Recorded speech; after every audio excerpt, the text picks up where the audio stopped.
కీర్తనలు 120వ అధ్యాయము. నా శ్రమలో నేను యెహోవాకు మొరపెట్టి తిని, ఆయన నాకు ఉత్తరమిచ్చెను. యెహోవా అబద్ధమాడు పెదవుల నుండియు మోసకరమైన నాలుక నుండియు నా ప్రాణమును విడిపించుము. మోసకరమైన నాలుక ఆయన నీకేమి చేయును? ఇంతకంటే అధికముగా నీకేమి చేయును? తంగెడు నిప్పులతో కూడిన బాణములను, బలాఢ్యుల వాడిగల బాణములను నీ మీద వేయును. అయ్యో, నేను మోషేకులో పరదేశినయున్నాను. కేదారు గుడారముల యొద్ద కాపురమున్నాను. కలహప్రియుని యొద్ద నేను చిరకాలము నివసించిన వాడను.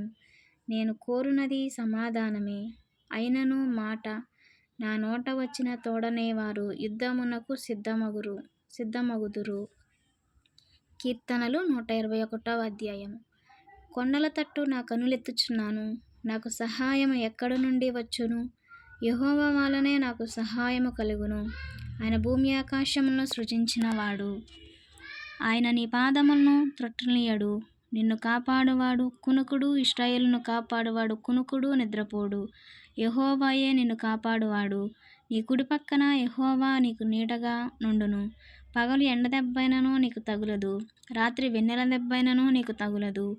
ఏ అపాయము రాకుండా యెహోవా నిన్ను కాపాడును. ఆయన నీ ప్రాణమును కాపాడును.